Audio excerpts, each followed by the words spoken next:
Olá, muito bom dia, queridos, paz seja convosco, graças ao Senhor mais um dia, com vocês aqui no canal, o Reino em Pauta, levando uma palavra viva ao seu coração. Que Deus abençoe grandemente a sua vida, a sua casa, o seu lar, queridos, e que o Senhor continue falando abundantemente sobre as nossas vidas. Esse é o nosso desejo, no nome do Senhor. Muito bem, queridos, nós estamos aqui seguindo uma série sobre uma experiência real com a paternidade. Eu disse na primeira reflexão que um dos maiores problemas hoje, que está quase que numa grande parte, na maioria quase do povo, é a questão da paternidade. E a Bíblia é cheia de revelações acerca da paternidade, tanto que nós temos falado muito sobre a mesa, que a mesa, amados irmãos, ela é realizada, ela é constituída pela filiação do paterno. Então o paterno nos filiou e constituiu uma mesa para o compartilhamento da sua vida, do seu DNA. E nós estamos aqui falando de quem? Falando de Jacó e Esaú, que são filhos de Isaac e Rebeca, né? Eu disse na primeira reflexão, para a edificação de todos nós, que Isaac representa Cristo, Rebeca representa a igreja. E esses dois filhos estão dentro da igreja. Eu citei Mateus 25, que fala das 10 virgens. Lá revela 5 prudentes, 5 imprudentes.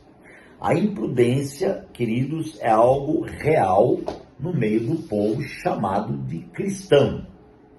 A imprudência, a divisão, o poder divisivo é muito grande no meio dos cristãos.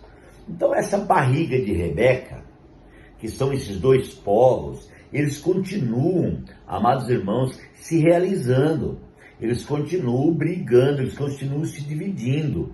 Só que lá em Mateus 25, revela que num dado momento, o noivo veio. O noivo apareceu nas nuvens e veio e chamou, fez-se a chamada.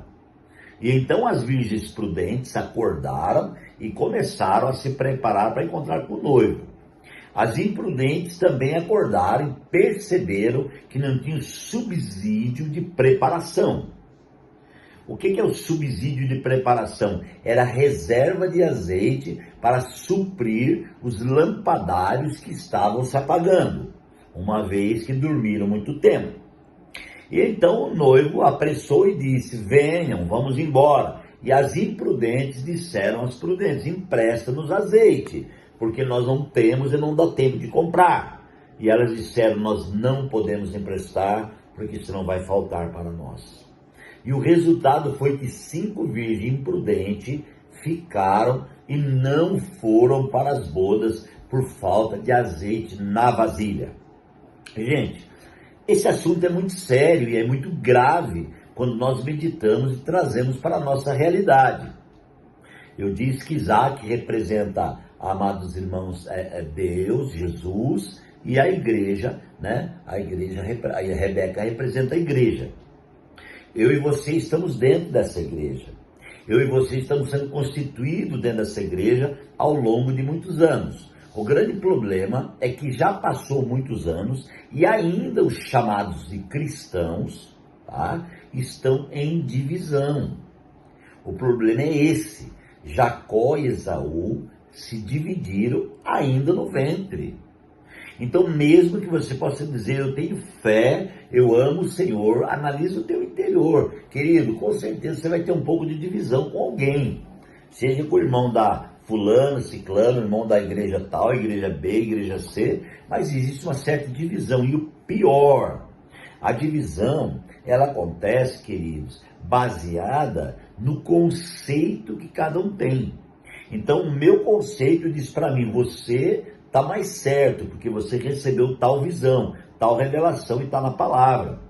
Aí o outro tem um conceito muito forte e diz: não, eu estou mais certo, porque essa visão foi mostrada no monte, Deus revelou no monte que seria assim. Bom, isso causa uma divisão. Essa divisão é lamentável, porque as 10 virgens lá, 5 não conseguiram subir. Essa realidade vai acontecer quando Jesus voltar a arrebatar os seus vencedores, os seus santos vencedores. Então, uma parte vai subir para as bodas, outra parte não vai subir para as bodas. Esta é a grande tristeza, é a grande dificuldade, e é por isso que nós estamos aqui entregando uma mensagem muito profunda e séria acerca da mesa, acerca da filiação e acerca da paternidade. É muito importante você atentar com diligência para essa questão da paternidade, queridos. Entender que paternidade não é paternalismo. Preste atenção. Paternalismo, amados, é um sistema de consideração, tá, de pai. Então, uma coisa é considerar como pai. Uma coisa é chamar de pai.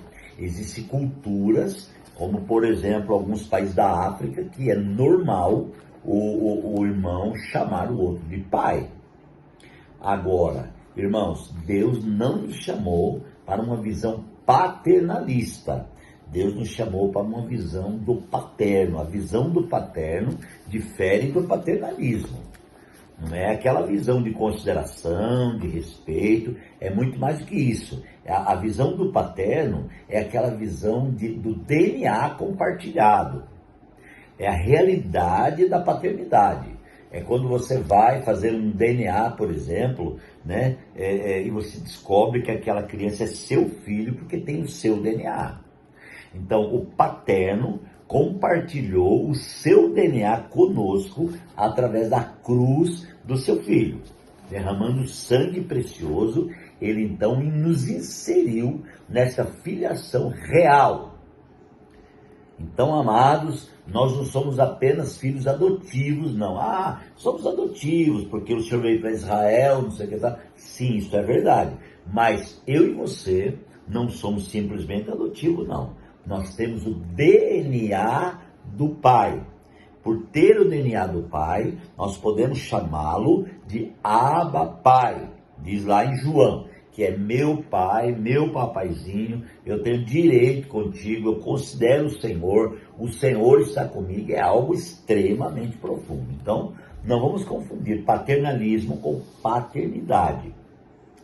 Certo, amados?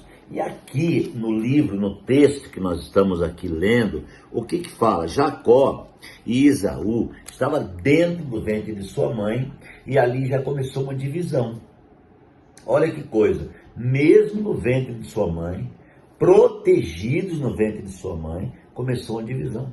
Não é igual os crentes de hoje, mesmo sendo cristão, mesmo tendo a mesma Bíblia, mesmo tendo o mesmo batismo, o mesmo Espírito, mas a maioria deles são divididos. Então está no ventre da mãe, mas está dividido. Come da mesma comida da mãe, mas está dividido. Tem a mesma vida da mãe, mas está dividido. Então, amados irmãos, a grande questão não é estar na igreja. A grande questão não é participar da igreja. A grande questão é ser igreja. Ser igreja é diferente, irmãos, de participar da igreja.